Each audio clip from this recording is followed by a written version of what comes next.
یہ پنک نہیں، light brown ہے۔ مقابل بھی اس کی بیوی تھی۔ سلطان ذرا سا مسکرایا۔ وہ چہرہ مکمل اٹھائے اسے دیکھ رہی تھی۔ وہ ذرا سا جھڑکا، اس کی ٹھوڑی پر بوسہ دیا، پھر لبوں پر، پھر باری باری دونوں آنکھوں پر۔ انہیں چند لمحوں میں وہ اپنا سوال بھول کر سرخ پڑ چکی تھی۔ حجاب کے اندر سے بھی کان کے لوئیں گرم ہو گئی تھی۔ بس مسکراتی رہا کرو، میری ساری پریشانیوں کا واحد حل تمہاری مسکراہٹ ہے۔ وہ دھیما سا مسکرائی، چہرہ جھکایا اور اس کے سینے پر سر ٹیک دیا۔ اس کی نرم سی انگلیاں سلطان کی شرٹ کے بائیں جانب بنے ایک ہارس کے نقشہ نگار پر نامعلوم طریقے سے حرکت کر رہی تھیں۔ ماں کہہ رہی تھی کہ وہ حنا اور فدار کو گھر لانا چاہتی ہیں۔ کہہ رہی تھی کہ وہاں وہ دونوں بہتر طریقے سے تعلیم حاصل کر سکیں گی اور ایک مثبت ماحول میں ایڈجسٹ ہونا سیکھیں گی۔ اس نے مدھم لہجے میں اپنی بات مکمل کی۔ وہ اسے تھامے ہوئے دھیرے دھیرے جھول رہا تھا۔ چند لمحے خاموشی کا وقفہ ہوا۔ فیصلہ کسی حد تک ٹھیک ہے اور کسی حد تک غلط بھی، سلطان نے کہا۔ عیشا نے سر اٹھا کر اس کے چہرے کی جانب دیکھا۔ غلط کیسے؟ اس نے سوال کیا۔ دیکھو، وہ ایک قدم اس سے فاصلے پر ہوتا پیچھے ٹیبل پر جا بیٹھا۔ اس نے اسے بازو سے پکڑ کر اپنے قریب کیا۔ وہ دونوں اس وقت جہاں ہیں، کوئی شک نہیں کہ وہ جگہ ان کے لیے محفوظ پناہ گاہ ہے۔ وہاں ایک اچھا ماحول ہے، تعلیم کی بہتر سہولت ہے اور سب سے بڑھ کر وہ محفوظ ہیں وہاں۔ اگر وہ وہاں سے شفٹ ہو جاتی ہیں تو اگلی زندگی میں تحفظ کی ضمانت نہیں ہے۔ تم تو جانتی ہی ہو نا، اس نے صاف گوئی سے کہا۔ وہ چند لمحے خاموش رہی۔ آپ ٹھیک کہہ رہے ہیں، مگر ایک نہ ایک دن انہیں وہاں سے جانا ہی ہے، اور بنا کسی سہارے کے، بنا کسی چھت کے ایک زندگی کی شروعات کرنے سے بہتر یہ آپشن ہے میرے خیال سے۔ کم سے کم ان کی گرومنگ کے لیے ایک تجربہ کار انسان انہیں میسر ہوگا جو ہر قدم پر انہیں سکھائے گا۔ ماں ایک سمجھدار خاتون ہے، میرے خیال سے بہتر فیصلہ ہے۔ اس نے اپنے خیالات کا اظہار کیا۔ سلطان دھیما سا مسکرایا۔ اسے سامنے کھڑی لڑکی پر پیار بھی آیا اور ترس بھی۔ وہ معصوم تھی۔ وہ تو لہجوں اور رویوں کے پیچھے چھپی تلخیاں تک نہیں پہچان پاتی تھی، تو اس دنیا کے فریب سمجھنا تو اس کے لیے ناممکن تھا۔ مگر سلطان نے اسے فی الحال کسی کشمکش میں ڈالنا مناسب نہ سمجھا۔ وہ مرد تھا، وہ سمجھتا تھا، پہچانتا تھا اور جانچ لیتا تھا۔ اس کے لیے مشکل نہ تھا مقابل کے ارادوں اور نیت کو پرکھنا۔ وہ عورت تھی، حساس دل، نرم۔ وہ جلد بھٹک جاتی تھی، جلد بہل جاتی تھی، جلد نظر انداز کر دیتی تھی، اور شاید یہی چیز اسے دنیا جہان کی فکروں سے آزاد رکھتی تھی۔ سلطان نے پھر اس کی پیشانی چومی۔ تمہیں یہی درست لگتا ہے تو درست ہی صحیح۔ اس نے گویا ٹاپک کو کلوز کر ڈالا تھا۔ اس کے دونوں ہاتھ سلطان کے ہاتھوں میں اور وہ انہیں دھیرے دھیرے سہلا رہا تھا۔ چند پل وہ اسے یوں ہی دیکھتی رہی۔ اس کی پیشانی پر بال ہمیشہ کی طرح بکھرے تھے۔ پیشانی کے درمیان سے باؤنس ہو کر ماتھے کے دونوں جانب کچھ بڑے اور کچھ لیس میں کٹے ہوئے تھے۔ اس نے ایک ہاتھ چھڑواتے اس کے بال ترتیب دیے۔ دیر ہو رہی ہے میرے خیال سے، اب جائیں۔ وہ اس سے ذرا سا جدا ہوئی، مگر سلطان نے اس کا ہاتھ آزاد نہیں کیا تھا۔ تھوڑی انرجی مل جائے تو بہتر ہے میرے خیال سے، اس نے شرارت سے کہا۔ وہ کچھ توقف کے بعد دھیما سا مسکرا دی۔ ابھی تو دی آپ نے، اس نے یاد دلواتے کہا۔ کافی نہیں تھی، یہ کہتے ساتھ ہی اس نے اس کا ہاتھ اپنی جانب کھینچا اور بے اختیار اس کے کندھے سے آ لگی۔ سلطان کے دونوں بازو اس کے نازک سی کمر کے گرد مضبوطی سے حائل تھے، اور اس کے کندھے میں چہرہ چھپائے وہ طویل سانسیں بھر رہا تھا۔ چند لمحوں تک وہ ہنوس رہا، پھر بازو کا گھیرا کافی تنگ کر لیا۔ وہ کچھ لمحوں تک اتنا تنگ ہوا کہ عشا کی ہلکی سی کرار نکلی، اور اگلے ہی پل گرفت ڈھیلی ہوئی اور ساتھ ہی سلطان کے شانے پر وہ نازک سا مکہ بھی آن لگا۔ وہ اس سے جدا ہوئی۔ نکلیں اب یہاں سے، دیر ہو جائیں، اٹھیں بھی۔ اسے بازو سے پکڑ کر کھینچ کر کھڑا کیا۔ سلطان نے گہری سانس بھری تھی، پھر اس نے وہ تمام تیار شدہ پھول گاڑی کی ڈگی میں منتقل کیے اور عشا کے ہاتھ سے ایڈریس لسٹ تھام کر اپنی ذمہ داری کی طرف نکل گیا۔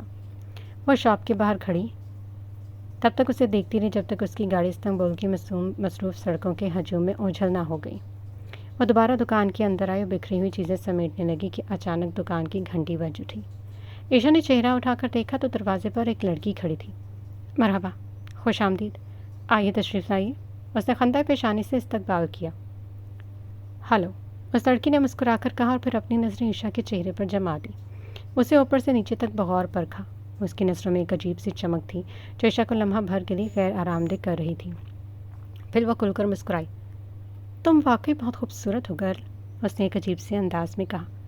عشا نے کچھ پل اسے خاموشی سے دیکھا اور پھر ہلکی سی مسکراہٹ سجائی۔ بہت شکریہ، بتائیے آپ کو کس قسم کے پھول چاہیے؟ وہ لڑکی مسکرائی اور کاؤنٹر کے قریب آ گئی۔ کوئی بھی، بس ایسا ہو جو جلدی مرجھائے نہ۔ وہ سر ہلا کر پیچھے ہٹی۔ میں ابھی آپ کے لیے ایک بہترین بکے تیار کر دیتی ہوں۔ اس نے للی کے پھول چنے جو اپنی دیر تازگی کے لیے جانے جاتے تھے، اور بڑی مہارت سے انہیں ترتیب دینے لگی۔ اس دوران اس لڑکی کی نظریں ایک لمحے کے لیے بھی عشا سے نہیں ہٹی۔ وہ اسے اتنی شدت سے دیکھ رہی تھی کہ جیسے اس کے چہرے پر کوئی راز تلاش کر رہی ہو۔ اپنا کام مکمل کرتے ہوئے عشا نے ایک سرسری سی نگاہ اس پر ڈالی۔ وہ کافی خوبصورت تھی۔ اس کے بال کانوں سے ذرا اوپر تک کٹے ہوئے تھے، قد چھوٹا تھا مگر آنکھیں بے حد تیز اور گہری تھیں۔ عشا نے بکے مکمل کیا اور اسے میز پر رکھتے ہوئے اس کی جانب بڑھایا۔ لیجیے، آپ کا آرڈر تیار ہے۔ How much? اس نے قیمت پوچھی۔ 350 لیرا، عشا نے مسکرا کر کہا۔ اس نے اپنی جیب سے والیٹ نکالا اور مطلوبہ رقم عشا کے حوالے کی۔ عشا نے شکریہ ادا کیا۔ یہ جلدی مرجھا تو نہیں جائیں گے نا؟ اس نے دوبارہ تصدیق چاہی۔ نہیں، یہ 2 سے 3 دن تک بالکل ہی تازہ رہے گا، بس اسے براہ راست دھوپ میں رکھنے سے گریز کیجیے گا، اس نے تاکید کی۔ ٹھیک ہے، بہت شکریہ تمہارا۔ وہ مسکرائی اور پلٹ کر دروازے کی طرف بڑھ گئی۔ دروازے پر پہنچ کر وہ رکی، پیچھے مڑ کر عشا کو دیکھا۔ ہم جلدی دوبارہ ملیں گے، وہ اتنا کہہ کر مسکرائی اور دکان سے باہر نکل گئی۔ وہ چند پل اسے جاتے ہوئے دیکھتی رہی۔ اس کے ذہن میں کچھ الجھنیں سی پیدا ہوئیں۔ اس نے کچھ لمحے اپنا سر کھجایا، پھر ایک جھٹکے سے ان خیالات کو جھٹک دیا اور اپنے کام میں دوبارہ مصروف ہو گئی۔ مگر ظاہر تھا وہ لڑکی صرف پھول خریدنے نہیں آئی تھی۔ سلطان نے لسٹ میں درج ایک پتے پر گاڑی روکی، پچھلی سیٹ سے ایک بھاری بھرکم گلدستہ اٹھایا، اپنی شرٹ کا اوپر والا بٹن بند کیا، کالر سیدھا کیا اور آستین پر پڑی معمولی سی شکن کو ہاتھ سے جھاڑ کر باوقار انداز میں گاڑی سے نکلا۔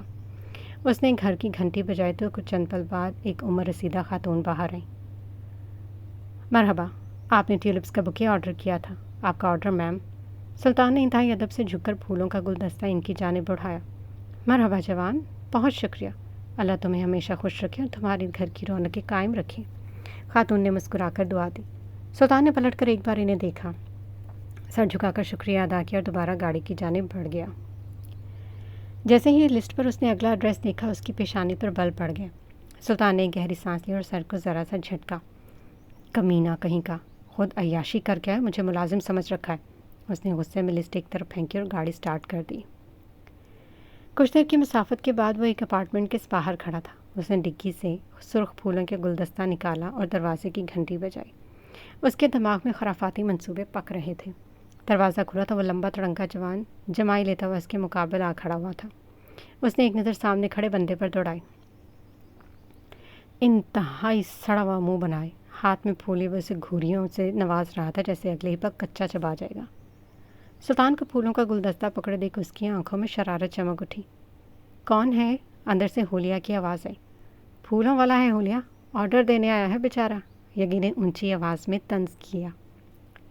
سلطان کا پارا 7ویں آسمان پر پہنچ گیا۔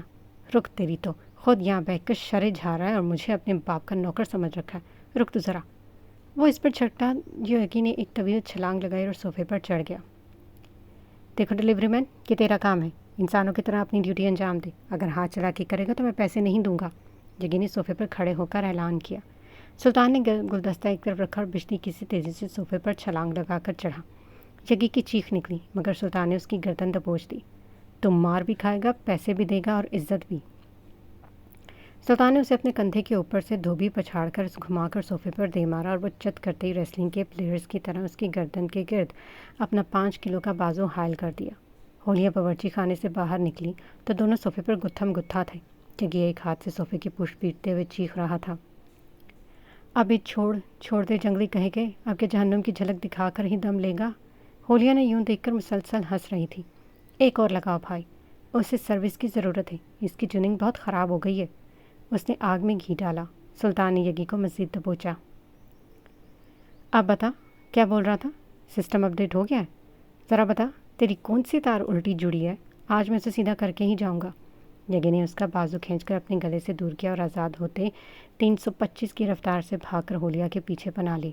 زبان بہت چلتی ہے تیری، سلطان نے گھور کر کہا۔ یگی نے ہولیا کے پیچھے سے منہ نکالا۔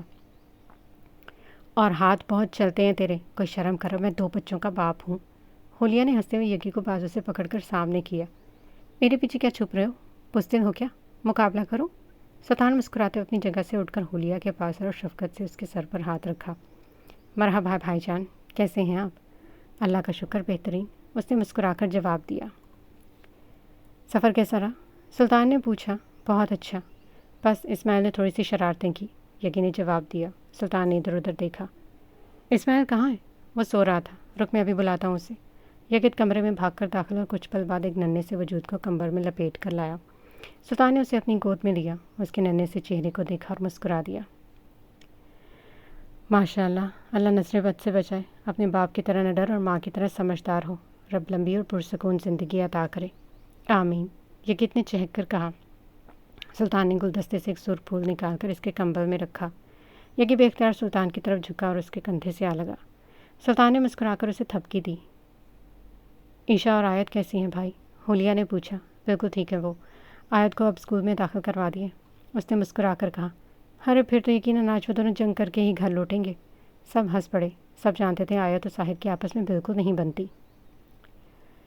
یگی اب سلطان کے کندھے سے چپک کر بیٹھا تھا اور سلطان اسماعیل کو گود میں لیے اس سے ایسے باتیں کر رہا تھا جیسے وہ کوئی بڑا مرد ہو۔ دیکھ اسماعیل، بڑا ہو کر اپنے باپ کی طرح مت بننا، ورنہ ہر روز تیری پٹائی میں بھی کروں گا۔ مرد بننا مرد۔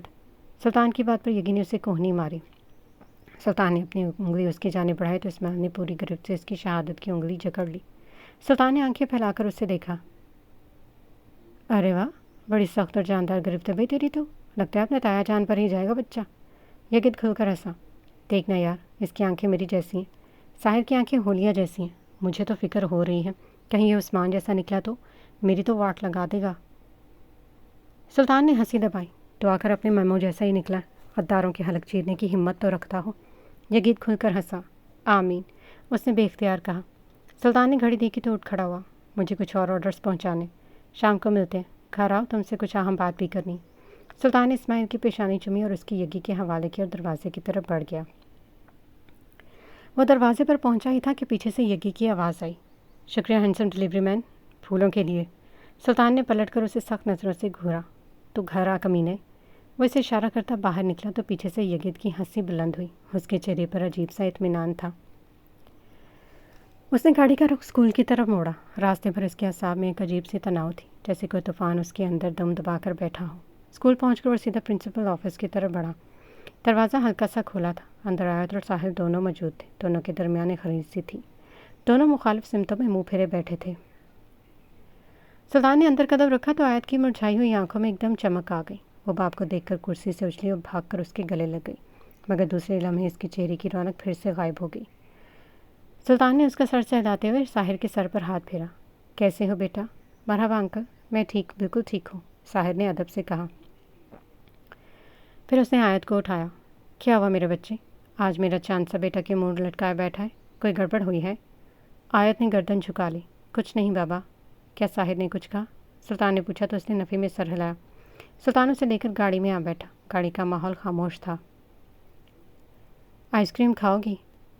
وہی والی جو آپ کو بہت پسند ہے؟ سلطان نے اسے بہلانے کے لیے پوچھا۔ آیت نے اسے دیکھا۔ نہیں بابا، نہیں کھانی۔ سلطان کی آنکھیں حیرت سے پھیل گئی۔ اوہ، اس کا مطلب آج کوئی بہت بڑی گڑبڑ ہوئی ہے، بتاؤ مجھے کیا ہوا؟ آیت نے معصوم سی صورت بنائی اور سلطان کی جانب مسکینیت سے دیکھا۔ بابا، میں کب سے ٹھیک چل پاؤں گی؟ سلطان کے ماتھے پر بل پڑ گئے۔ کیا مطلب، آپ تو بالکل ٹھیک چلتی ہو بیٹا؟ نہیں بابا، مجھے چلنا نہیں آتا، وہ روحانسی سی ہو کر بولی۔ سلطان نے گاڑی سڑک کے کنارے روکی۔ سیدھا بتاؤ آیت، کسی نے کچھ کہا ہے کیا؟ کس کی ضرورت ہوئی میری بیٹی کو تنگ کرنے کی؟ بتاؤ مجھے۔ آیت نے ڈرتے ڈرتے اسے دیکھا۔ میرے ٹیچر نے کہا کہ مجھے ٹھیک سے چلنا بھی نہیں آتا، انہوں نے مجھے اسمبلی سے باہر نکال دیا کیونکہ میری وجہ سے باقی بچوں کی پیٹ خراب ہو رہی تھی، اس نے معصومیت بھری اداسی میں کہا۔ سلطان کے جبڑے بھینچ گئے۔ ٹیچر نے ایسا کیا کہا گا؟ آیت نے اس بات میں سر ہلایا۔ سلطان نے گہری سانس لی، پھر آیت کے سر پر ہاتھ رکھا۔ فکر نہ کرو بیٹا، آج کے بعد آپ کا ٹیچر آپ کو کچھ نہیں کہے گا، بلکہ اسکول کی ساری پریڈ اب ویسے ہی چلے گی جیسے میری بیٹی چلے گی۔ سچ بابا؟ آیت کے چہرے پر ہنسی لوٹ آئی۔ بالکل سچ، سلطان نے مسکرا کر اسے تسلی دی۔ اب آئس کریم کھاؤ گی؟ وہ چہک اٹھی اور پورے جوش سے اس بات میں سر ہلا۔ سلطان نے ایک جگہ گاڑی روکی، اس کی پسندیدہ آئس کریم خریدی۔ جلدی سے کھا لو، اس سے پہلے کہ ماما دیکھ لیں، آج یہ ثبوت مٹا کر ہی گھر جائیں گے۔ آیت ہنسی اور اس کی گردن کے گرد بازو حمال کر دیے۔ اس نے پوری خوشی کے ساتھ آئس کریم کھائی اور پھر ہمیشہ کی طرح آخری بار سلطان کے لیے بچا لی۔ اس نے پیار سے وہ بائٹ سلطان کی طرف بڑھائی۔ سلطان نے مسکرا کر اسے کھایا۔ وہ اسے بٹھا کر گاڑی سے نکلا، موبائل کان سے نکلایا اور ٹھنڈے مگر حکمرانہ لہجے میں کسی کو ایک سخت سی ہدایت کی۔ اس نے موبائل واپس جیب میں رکھا اور دوبارہ گاڑی میں آ بیٹھا۔ دوپہر کے 4 بج رہے تھے۔ استنبول کی فضا میں تپش کے ساتھ ساتھ ایک ہلکی سی خنکی بھی کھل رہی تھی۔ وہ اپنی دکان کے باہر کھڑی بار بار اپنی کلائی پر بندھی گھڑی اور فون کی اسکرین کو دیکھ رہی تھی۔ اس نے ایک بار پھر کال ملائی۔ چند لمحوں کی رنگ ٹون کے بعد دوسری طرف سے کال کنیکٹ ہو گئی۔ عبدور، آپ کہاں ہیں؟ میں کب سے آپ کا انتظار کر رہی ہوں یہاں۔ اس کی آواز میں گلہ اور پریشانی دونوں تھے۔ وہ دکان کے باہر کھڑی آس پاس نظریں دوڑاتی، کبھی اپنے حجاب کا پلو کندھے پر درست کرتی تو کبھی بے چینی سے اپنی جگہ تبدیل کرتی۔ اس نے ابھی بات مکمل کی ہی تھی کہ گلی کے اختتام سے انجن کی ایک ہیبت ناک گرج سنائی دی۔ اس نے چونک کر مڑ کر دیکھا۔ ایک سیاہ رنگ کی SUV بجلی کی تیزی سے فراٹے بھرتی ہوئی اس کی جانب آ رہی تھی۔ گاڑی کی سپیڈ اور ڈرفٹنگ کا شور اتنا شدید تھا کہ زمین لرز اٹھی۔ سلطان نے دکان کے سامنے بریک لگائی، جس سے ٹائروں کی رگڑ سے اڑتی ہوئی چنگاریاں عشا کے پیروں تک آن پہنچی۔ وہ آندھی طوفان کی طرح آیا تھا۔ اس کی ڈرفٹنگ سے خوفزدہ ہو کر وہ اپنی جگہ سے پیچھے ہٹی اور دکان کے دروازے سے آ لگی۔ اس کے ہاتھ میں موجود موبائل ابھی کان سے لگا ہوا تھا۔ ہائے سویٹی، سلطان نے اگلے ہی پر اپنے بھاری اور پرسکون آواز میں کہا۔ اس سے پہلے کہ عشا کچھ کہتی، پچھلی سیٹ کا دروازہ کھلا اور آیت اپنی ننھی سی آواز میں چلائے، یہ ہم پہنچ گئے۔ اس نے دونوں آوازوں فضا میں جوش سے لہرائے۔ عشا نے غصے سے سلطان کو گھورا۔ توبہ ہے عبدور، بچی بیٹھی ہے آپ کے ساتھ اور آپ یہ کس طرح ڈرائیونگ کر رہے ہیں جیسے آپ کے پیچھے 17 ملکوں کی پولیس لگی ہے۔ وہ گاڑی کے شیشے سے جھک کر بولی۔ سلطان نے ہلکا سا سر باہر نکالا۔ اس کی آنکھوں میں شرارت اور لبوں پر مسکراہٹ تھی۔ تمہارے انتظار کی شدت نے مجھے یہی سکھایا ہے کہ راستہ چاہے جتنا بھی طویل ہو، اسے طے کرنے کے لیے اس نکمے شوہر کو اپنی حد سے آگے بڑھنا ہی پڑتا ہے۔ فرصت بھرا جواب وہ ہنسی اور گاڑی کا دروازہ کھول کر اندر آ بیٹھی۔ عشا نے گاڑی میں بیٹھتی آیت کے سر پر پیار کا بوسہ دیا۔ کیسی ہے میری بیٹی؟ اسکول کیسا تھا آج؟ آیت نے چہک کر اپنے چھوٹے چھوٹے بازو عشا کے گرد حمال کیا اور اس سے چمٹ گئی۔ اسکول اچھا تھا ماما، میں نے آپ کو بہت مس کیا۔ عشا ہنسی اور اسے خود سے لپٹا لیا۔ سلطان نے ریئر ویو مرر میں اپنی چھوٹی سی دنیا کو دیکھا اور طویل سانس بھری۔ استقلال اسٹریٹ پر اب شام ڈھل رہی تھی۔ سڑک کے دونوں جانب لگی لائٹس طلائی روشنی بکھیر رہے تھے، جسے استنبول کی گلیاں کسی خوابناک منظر کا پیش خیمہ لگ رہی تھیں۔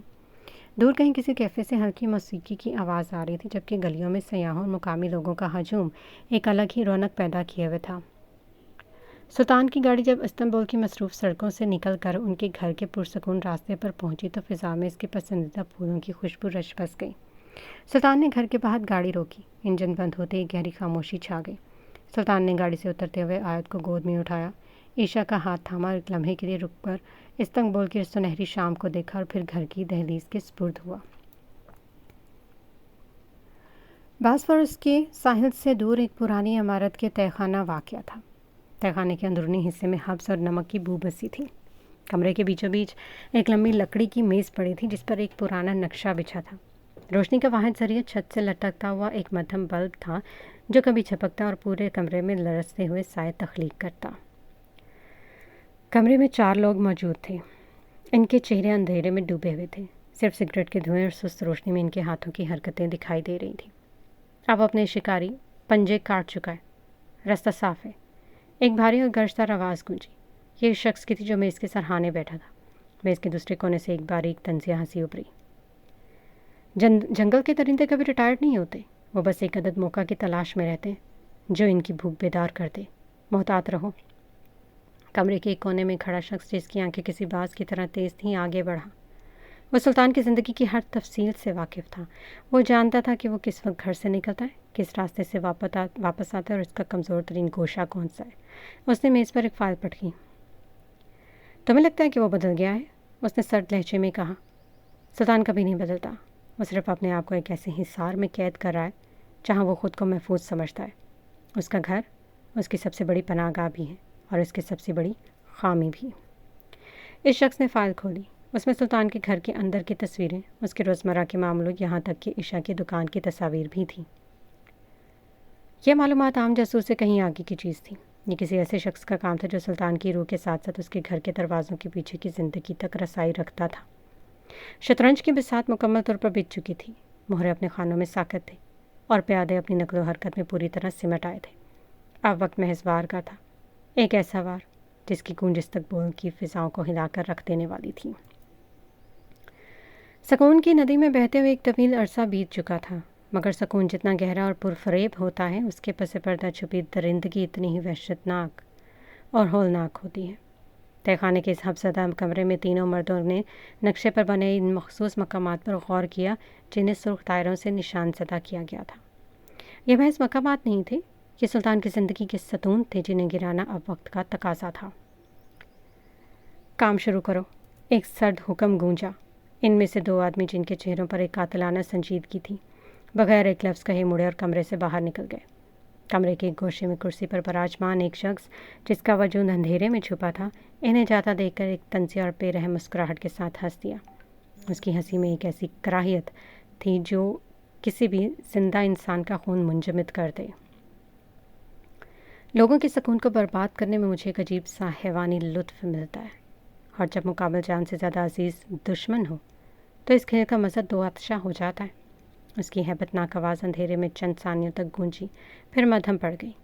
نقشہ بند ہوتے اس مختصر اور تاریک جگہ پر تمام راز سمٹ کر دفن ہو گئے تھے۔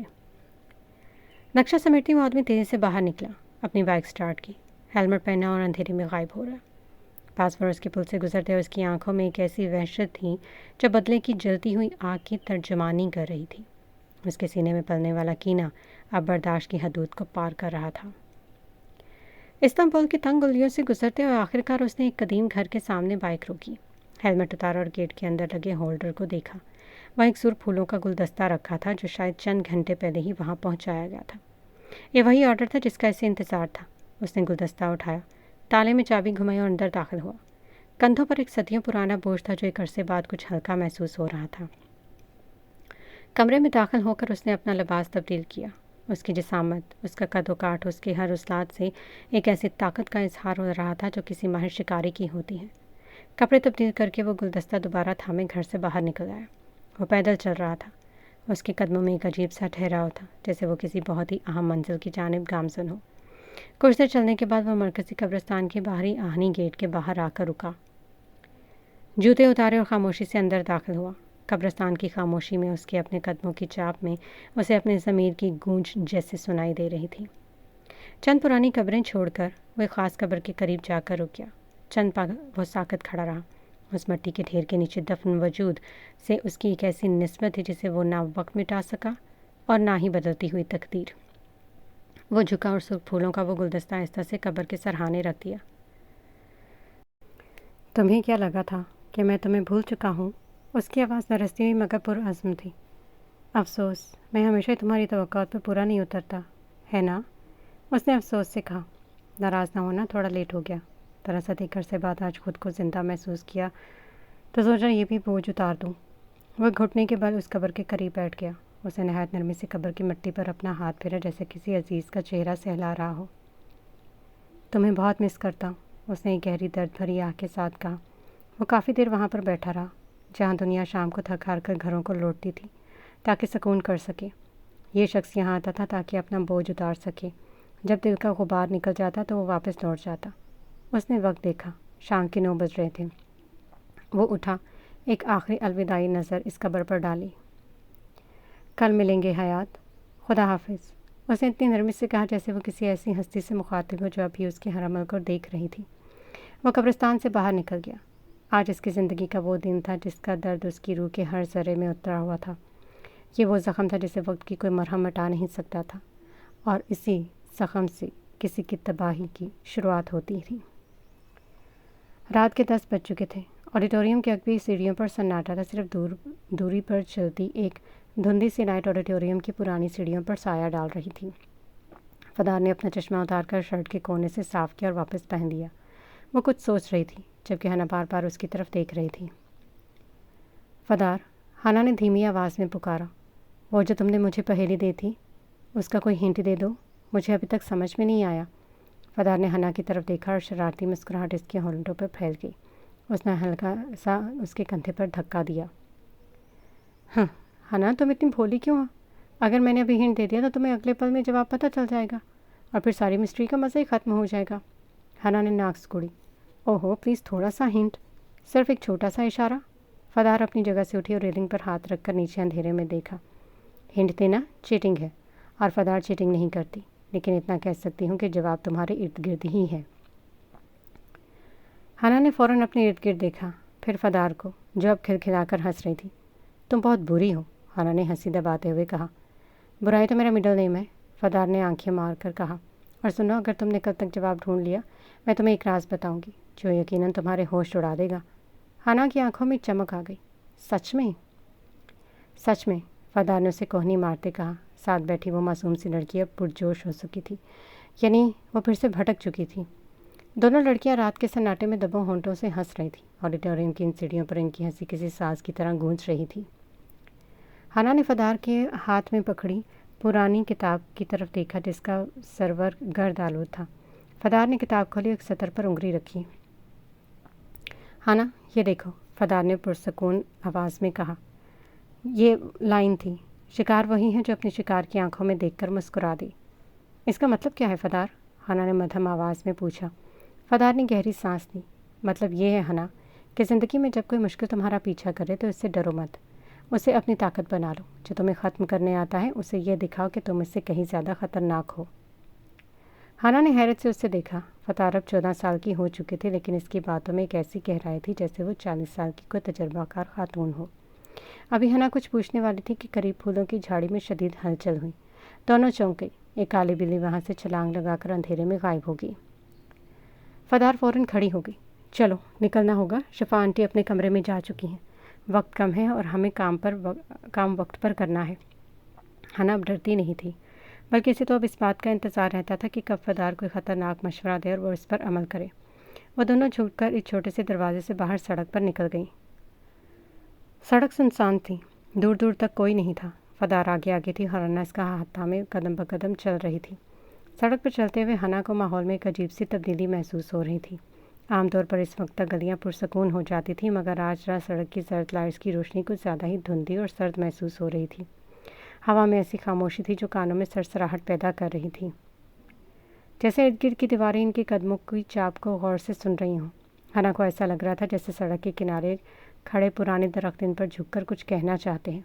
وہ اسی پوسٹ آفس کی طرف بڑھ رہی تھی اور ان کی منزل واضح تھی، مگر راستے کی ویرانی ان کے ارادوں کو مزید مشکوک بنا رہی تھیں۔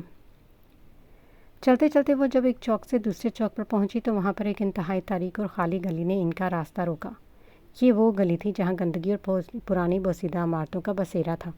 فدار لمحہ بھر کے لیے رکی۔ اس نے گلی کے گہرے سناٹے کو اپنی نظروں سے پرکھا اور بغیر کسی ہچکچاہٹ کے اس گلی کی طرف مڑ گئی۔ ہنا نے ایک بار پیچھے مڑ کر دیکھا، مگر اسے صرف اپنا سایہ دیواروں پر رقص کرتا دکھائی دیا۔ وہ بھی فدار کے پیچھے اس اندھیری گلی میں مڑ گئی۔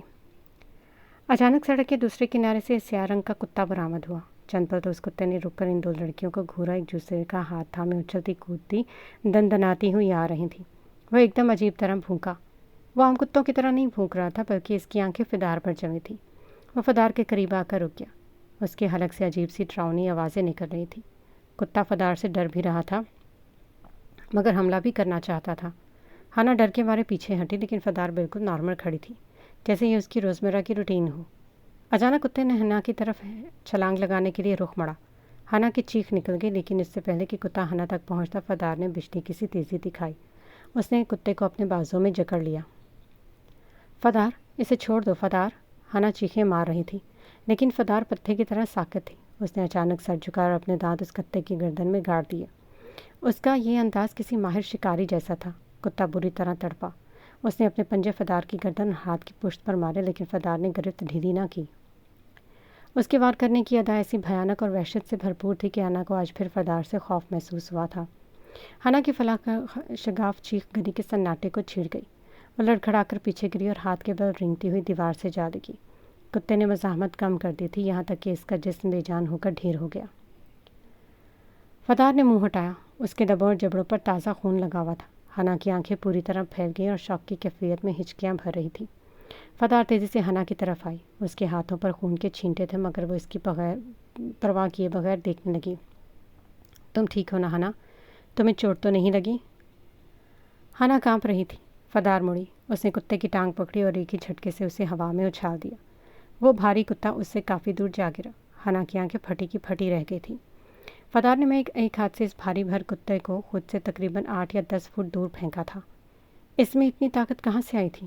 اس کے نازک ہاتھوں میں اتنی طاقت، یہ سب تو ناممکن تھا۔ ہنا رو رہی تھی۔ سڑک پر سناٹا تھا، صرف ہنا کی ہچکیوں کی آواز اس ویرانی کو توڑ رہی تھی۔ فدار کی آنکھوں میں کوئی تاثر نہیں تھا، جیسے وہ یہ سب اس کی روزمرہ کی زندگی کا حصہ ہو۔ اس نے اپنی شرٹ کے کف سے اپنے منہ اور جبڑوں پر لگا خون صاف کیا اور ایک بار پھر ہنا کی طرف مڑی۔ ڈرو مت، فدار نے انتہائی نرمی سے کہا، وہ مر گیا ہے، اب وہ تمہیں نقصان نہیں پہنچا سکے گا، فکر نہ کرو، میں ہوں نا تمہارے ساتھ۔ ہنا نے حیرت اور خوف کے ملے جلے تاثرات کے ساتھ فدار کو دیکھا۔ وہ اب بھی کانپ رہی تھی۔ تم نے یہ کیسے کیا فدار؟ اس نے بمشکل پوچھا۔ فدار نے ایک پرسکون سانس بھری اور کندھے اچکائے۔ اپنا دفاع تو کرنا آتا ہی ہے مجھے، تم اتنا بھی نہیں جانتی، اس نے بلا جھجک جواب دیا۔ فدار اٹھی اور ہنا کی جانب اپنا ہاتھ بڑھایا۔ اس کے ہاتھ کی پشت پر کتے کے پنجوں کے گہرے نشانات تھے جہاں سے خون رس رہا تھا، لیکن اس کے چہرے پر درد کا کوئی شکن نہیں تھا۔ ہنا ایک پل کے لیے ساکت رہی۔ اس نے اس کا ہاتھ نہیں تھاما۔ فدار کی آنکھوں میں ایک لہجہ کے لیے تیزی آئی۔ وہ جھکی اور ہنا کے بازو کو مضبوطی سے جکڑا اور ایک جھٹکے کے ساتھ اسے اٹھا کر کھڑا کر دیا۔ ہنا لڑکھڑائی، مگر فدار نے اسے گرنے نہ دیا۔ کیوں بزدلوں کی طرح ہر بات پر ڈرا نہ کرو ہنا۔ فدار کا لہجہ اب سخت ہو رہا تھا۔ تم اب بڑی ہو چکی ہو۔ ہماری زندگی ایسی ہے کہ ہمیں اپنا دفاع کرنا، خود کو مضبوط بنانا اور حالات سے لڑنا سیکھنا ہی پڑے گا۔ آج اگر ہم نے یہ نہیں سیکھا تو کل اس کتے کی جگہ انسانی کتے ہمارا راستہ روک لیں گے۔ اگر ایسا ہوا تو کیا کرو گی تم؟ بتاؤ۔ فدار نے ہنا کو دونوں کندھوں سے زور سے دھکیلا۔ ہنا پیچھے کی جانب لڑکھڑائی۔ جواب دو مجھے، کیا تب بھی ایسے ہی ڈر کر چھپ جاؤ گی؟ کیا تب بھی روتی رہ جاؤ گی؟ خود کو بچاؤ گی نہیں؟ کیا تم ڈرپوک ہو؟ جواب دو۔ فدار نے اسے دوبارہ دھکیلا۔ ہنا کی ہچکیاں بند گئی تھیں۔ اس نے اس بے جان کتے سے نظریں ہٹائیں اور فدار کی آنکھوں میں دیکھا جن میں غصہ اور ایک عجیب سی کیفیت تھی۔ ہنا اب لوگوں سے کم اور فدار کی نظروں سے زیادہ ڈرنے لگی تھی۔ بولو ہنا، فدار کی آواز میں دھمکی تھی۔ نہیں، میں سیکھ جاؤں گی، ہنا نے بدک کر کہا۔ فدار کا چہرہ فوراً بدل گیا۔ اس کے تنے ہوئے اعصاب ذرا سے ڈھیلے پڑے۔ اس نے ہنا کو بغور دیکھا اور وہ ہلکا سا مسکرائی، پھر بے اختیار ہنا کے بازو کو کھینچ کر اپنے گلے سے لگایا اور دوسرے ہاتھ سے اس کا سر تھپکنے لگی۔ پرسکون ہو جاؤ، میں ہوں نا تمہارے ساتھ، بس یوں ڈرا نہ کرو، مقابلہ کرنا سیکھو۔ ہم ایک مکمل زندگی جینی ہے ہنا، اور یاد رکھنا یہ دنیا کمزوروں کے لیے نہیں ہے۔ ہنا نے فدار کے گرد بازو پھیلا دی اور اپنی ہچکیاں دبانے کی کوشش کی۔ ہم گھر چلیں پلیز فدار، وہ سسک کر بولی۔ مگر ہم یہاں کسی کام کے لیے آئے تھے، فدار نے یاد دلایا۔ وہ ہم پھر کبھی کر لیں گے، اس وقت مجھے گھر جانا ہے فدار پلیز۔ ہنا کے التجا پر فدار نے اسے خود سے جدا کیا۔ اس نے ہنا کے آنسو پونچھے اور اس کے کیفیت دیکھ اسے ابھی اسے واپس لے جانا ہی بہتر سمجھا تھا۔ ٹھیک ہے، ہم واپس گھر چلیں گے، تم رونا بند کرو گی تو، فدار نے شرط رکھی۔ ہنا نے جلدی سے آنسو پونچھے۔ فدار نے اطمینان سے اس کے سر پر تھپکی دی، اس کا ہاتھ تھاما اور شکاری کی طرح پر اعتماد چال چلتے ہوئے گھر کی جانب مڑ گئی۔ وہ واپس اسی راستے سے گھر داخل ہوئی۔ فدار نے ہنا کا ہاتھ تھاما ہوا تھا اور دونوں کے قدموں کی چاپ سناٹے میں بھی غائب تھی۔ آڈیٹوریم کے عقبی دروازے سے خاموشی کے ساتھ اندر گھسیں اور مہارت سے راداریوں کو عبور کرتے ہوئے اپنے کمرے میں داخل ہوئیں۔ ہنا اب تک سکتے کی عالم میں تھی، اس کی آنکھیں خالی تھیں۔ فدار نے ہنا کی طرف دیکھ کر مختصر اشارہ کیا، بستر کی طرف جانے کا حکم۔ ہنا نے بغیر کسی انکار یا سوال کے ایک غلام کی طرح چپ چاپ جا کر بستر پکڑا۔ اس کی حرکات مشینی تھی، جیسے ان لمحوں میں فدار کے فیصلوں کی پابند ہو چکی ہو۔ فدار نے اپنے گھنگریالے بالوں کو پونی کی قید سے آزاد کیا جو اس کے کندھوں پر بکھر گئے، اور سیدھی واش روم میں جا گھسی۔ اس نے سنک کے قریب سے ایک تولیہ اٹھایا، اسے پانی میں بھگویا، اپنی گردن اور ہاتھوں پر لگے خون کے خشک ہوتے نشانات کو صاف کرنے لگی۔ وہ آئینے کے سامنے کھڑی اور چند پل تک اپنے عکس کو دیکھتی رہی۔ اس کی نظروں میں کوئی ندامت نہیں تھی، بلکہ ایک عجیب سے اطمینان بھری چمک تھی۔ پھر اس کے ہونٹوں پر ایک انتہائی مدھم مگر فاتحانہ مسکراہٹ ابھری، جیسے وہ اس آئینے میں اپنی چھوٹی سی جیت کا جشن منا رہی ہو۔ جب وہ چہرہ اور ہاتھ صاف کر کے کمرے میں آئی تو ہنا نے کمبل سر تک تان لیا تھا۔ فدار نے ایک نظر اس پر ڈالی، کچھ نہ کہا اور خاموشی سے بیڈ کی سیڑھیاں چڑھ کر اوپر والے بیڈ پر جا لیٹی۔ ہنا، فدار نے اسے پکارا۔ کمرے میں سناٹا رہا۔ ہنا نے کوئی جواب نہ دیا۔ فدار نے کروٹ لیا، اندھیرے میں جھک کر ہنا کو دیکھا۔ ہنا، کیا تمہیں کبھی محسوس ہوا ہے کہ یتیم خانہ ہمارے لیے صرف عمارت نہیں، بلکہ ایک ایسا شکنجہ ہے جو ہماری روح کو آہستہ آہستہ نچوڑ رہا ہے؟ فدار کی آواز میں تلخی تھی۔ وہ کچھ نہ بولی، بس فدار کو اپنی بات جاری رکھنے کا موقع دیا۔ لوگ کہتے ہیں کہ وقت زخم بھر دیتا ہے، مگر یہ جھوٹ ہے۔ وقت تو صرف ہمیں ان زخموں کے ساتھ جینا سکھاتا ہے، یہاں تک کہ وہ زخم ہماری پہچان بن جاتے۔ تو کیا ہم اپنی پہچان بدل سکتے ہیں؟ حنا نے دھیرے سے پوچھا۔ فدار نے کروٹ لی۔ پہچان بدلی نہیں جاتی حنا، اسے چھیننا پڑتا ہے۔ اور یاد رکھو، جو اپنی پہچان خود نہیں بناتا اسے دنیا اپنی مرضی کے سانچے میں ڈھال لیتی ہے۔ کمرے میں دوبارہ سناٹا چھا گیا۔ حنا کچھ دیر خاموش رہی۔ اس کا دل تیزی سے دھڑک رہا تھا، مگر فدار کی اس بات نے اسے ایک نئی حقیقت سے روشناس کرایا۔ آخرکار ایک کانپتی ہوئی سسکاری کے ساتھ وہ بولی، کبھی کبھی تم ڈرا دیتی ہو مجھے فدار۔ وہ تو ایک طنزیہ ہنسی۔ تمہیں ڈرنا بھی چاہیے حنا، اس نے بس اتنا کہہ کر اپنی آنکھیں موند لیں۔ نیچے والے بیڈ پر پڑی وہ معصوم لڑکی ایک گہری کشمکش کا شکار تھی۔ حنا کی آنکھیں اندھیرے میں کھلی ہوئی تھیں اور وہ سمجھ رہی تھی کہ وقت بدل رہا ہے۔ وہ معصومیت جو کل تک ان دیواروں کے بیچ قید تھی، اب فدار کی ان پرسرار باتوں اور اقدامات کے سائے میں کہیں دور جا رہی تھی۔ حنا کو احساس تھا کہ فدار کی زندگی اس تاریک کھیل میں وہ اب اکیلی نہیں تھی، اور خوف اب ایک ایسی کشش بدل رہا تھا جس سے فرار ممکن نہ تھا۔ مگر واقعی اب وقت بدل رہا تھا۔ آیت کو اسکول چھوڑنے کے بعد وہ گاڑی میں واپس بیٹھا تو ماحول میں ایک دم سے گہرا سناٹا چھا گیا۔ خاموشی گاڑی کی انجن کی آواز کو بھی نکل رہی تھی۔ چند سیکنڈز بعد ہی ڈیش بورڈ پر پڑے اس کے موبائل نے ایک ایسی تیزی سے وائبریشن کی کہ سلطان کے حواس چوکس ہو گئے۔ اسکرین پر ایک انجان نمبر چمک رہا تھا۔ سلطان نے اسے اٹھایا اور کان سے لگایا۔ مرحبا، اس نے اپنی عادت کے مطابق دھیمے اور پروکار لہجے میں کہا، لیکن جیسے وہ کسی کو خوش آمدید کہہ رہا ہو۔ موبائل کی دوسری طرف سے ایک بھاری کرخت اور خشک ہنسی بلند ہوئی، جو کانوں کے پردوں کو چیرتی ہوئی محسوس ہو رہی۔ سلطان نے تیزی سے فون کان سے ہٹا کر اسکرین دیکھی۔ کون بات کر رہا ہے؟ تعارف کروائیں گے اپنا؟ دوسری طرف سے ایک لمحے کی خاموشی رہی۔ موت اپنا تعارف نہیں کروایا کرتی، آواز کرخت سے تھی۔ یہ آواز کسی عام انسان کی نہیں تھی، اس میں ایک پرسرار ڈبل ویو تھی، جیسے کسی انتہائی جدید کمپیوٹر کے ذریعے آواز کو بگاڑا گیا ہو۔ سلطان کی اعصاب جو چند لمحے پہلے تک پرسکون تھے ایک دم تن گئے۔ اس نے جواب نہیں دیا، بس اپنی گرفت مضبوط کر لی۔ کیا سلطان اب غرانا بھی بھول گیا ہے؟ دوسری طرف سے طنزی آواز آئی۔ میں نے تو سنا تھا ایک بھیڑیا اپنی پہچان کبھی نہیں بھولتا، مگر تم تو اپنی باڑ کے اندر اس طرح دب کے بیٹھے ہو جیسے تم خود شکاری بن چکے ہو۔ بھیڑیا جب تک جنگل میں نہ نکلے وہ صرف ایک کتا ہی کہلاتا ہے۔ سلطان نے اپنے جبڑے اتنی سختی سے بھینچے کہ اس کے دانتوں سے کڑکڑاہٹ کی آواز آئی۔ کون ہو تم؟ کیا چاہتے ہو مجھ سے؟ اس نے دانت پیستے ہوئے پوچھا۔ دوسری طرف سے پھر وہی کرخت اور خشک ہنسی بلند ہوئی، جس کے بعد ایک ٹھنڈا اور سرد لہجہ سنائی دیا۔ انتقام، تمہارا وجود، تمہاری فیملی، تمہارا یہ چھوٹا سا آشیانہ، سب میری دست رس میں ہے۔ تمہیں کیا لگتا ہے تم نے جس کھیل کو ختم کر لیا وہ ختم ہو چکا ہے؟ نہیں، کھیل تو اب شروع ہوا ہے، اور اس کھیل کے ہر موڑ پر تمہیں تمہاری شکست کا ذائقہ چکھنا پڑے گا۔ بس چند لمحے اور کال کٹ چکی تھی۔ سلطان موبائل کو گھول رہا تھا کہ اگلے ہی لمحے اسکرین دوبارہ جھلملائی۔ ایک تصویر موصول ہوئی تھی۔ سلطان نے جیسے ہی وہ تصویر دیکھی اس کی رگوں میں خون جم گیا۔ گاڑی پوری رفتار سے چلتے ہوئے اچانک ٹائروں کی چیخوں کے ساتھ سڑک کے بیچوں بیچ رک گئی۔ سلطان کی آنکھوں میں مانو خون اتر آیا تھا۔ اس نے موبائل کو ایک طرف اچھالا، پوری قوت سے اسٹیئرنگ گھمایا اور گاڑی کو ریورس کر کے بغیر کسی اسپیڈ بریکر کی پرواہ کیے سڑک پر آگ کی طرح دوڑا دی۔ اس کی پیشانی پر پسینے کے قطرے نمودار ہو چکے تھے اور اس کے ہاتھوں میں اسٹیئرنگ یوں کانپ رہا تھا جیسے وہ کسی کو کچل ڈالنے کے لیے بےتاب ہو۔ اس کے چہرے پر ایک ایسی درندگی اور غصہ تھا جو اس نے برسوں سے چھپا رکھا تھا۔ چند ہی منٹوں میں وہ منزل پر پہنچا۔ اس نے گاڑی کو فٹ پاتھ پر چڑھا کر روکا اور اندھا دھند باہر نکلا۔ گاڑی کے موڑ پر پہنچتے اس کی نظریں سیدھی شاپ کے دروازے پر جمی تھی۔ ایک لمحے کے لیے اس کے قدم رک گئے اور سینے میں دل زور زور سے دھڑک رہا تھا جیسے وہ ابھی پھٹ پڑے گا۔ شاپ کے اندر کا منظر انتہائی پرسکون تھا۔ وہ ڈھیروں پھولوں کے بیچ کھڑی بکے بناتی ہوئی مسکرا رہی تھی، اور اس کے سامنے دو لڑکیاں کھڑی تھیں جن سے وہ خوشگوار گفتگو کر رہی تھی۔ سلطان نے گہری سانسیں لی، اپنی بند مٹھیوں کو کھولا اور ایک سخت سی دیوار پر ہاتھ رکھ کر اپنے آپ کو سنبھالا۔ اس نے اپنی آنکھیں مچھی اور ایک ماہر اداکار کی طرح اپنے چہرے کے غصے کے آثار مٹا کر ایک مصنوعی سکون طاری کیا۔ جیسے ہی وہ لڑکیاں شاپ سے باہر نکل کر گئیں، سلطان نے اپنے کندھے جھٹکے اور اندر داخل ہوا۔ ارے خوش آمدید۔ عشا نے اسے دیکھ کر ایک پیاری سی مسکراہٹ بکھیری۔ آپ کو کہاں وقت مل گیا آج یہاں آنے کا؟ سلطان چند پر اسے خاموشی سے دیکھتے رہا۔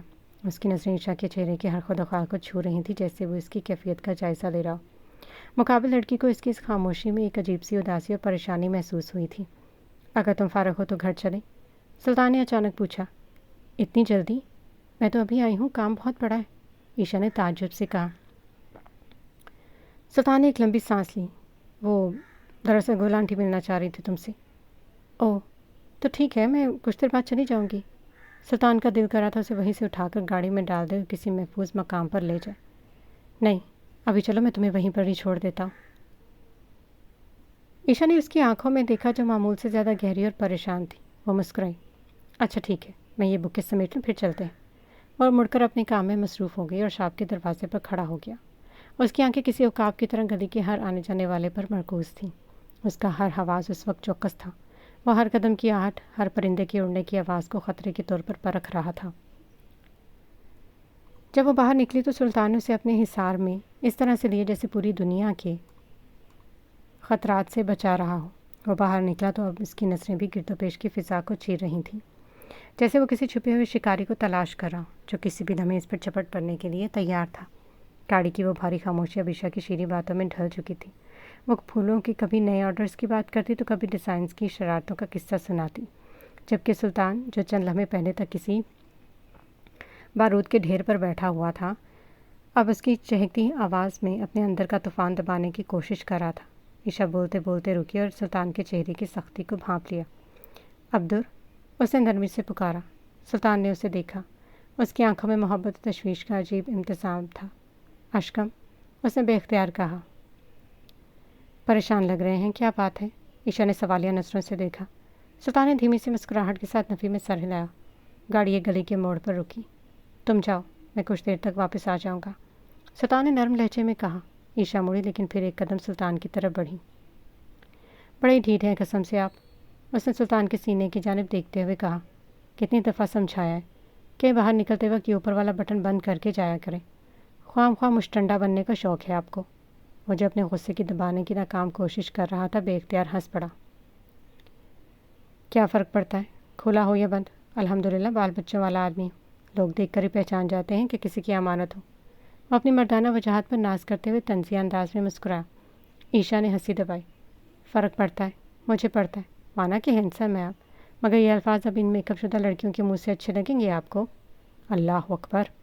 سلطان نے اپنے دونوں ہاتھ ہوا میں بلند کیے اور ہنسا۔ وہ ایک قدم اور قریب ہوئی۔ اس نے سلطان کی شرٹ کا بٹن بند کیا اور کالر درست کی۔ وہ اسے کسی دیوانے کی طرح نہار رہا تھا۔ اب تھوڑی انرجی ہو جائے تو کیسا ہے؟ سلطان نے شرارت سے کہا۔ عیشا نے مسکرا کر ادھر ادھر دیکھا۔ گلی سنسان تھی۔ وہ مسکرا دی، وہی مسکراہٹ جس کا مطلب ہاں ہوتا تھا۔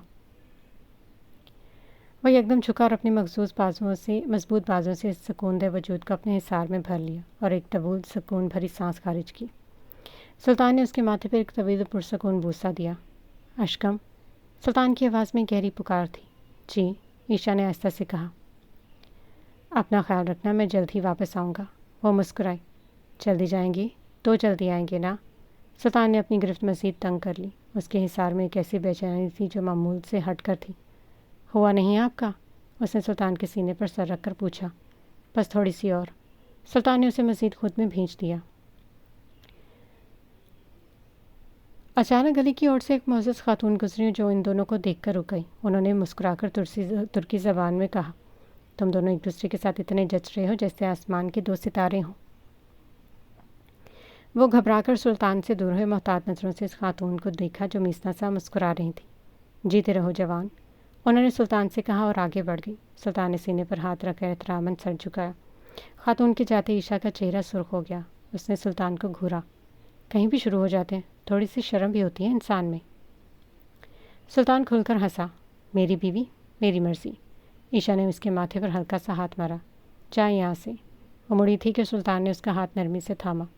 وہ کافی نیچے جھکا اور اس کے ہاتھ کو اپنے لبوں سے لگایا، پھر اس ننھے سے ہاتھ کو اپنی پیشانی سے ٹیک دیا۔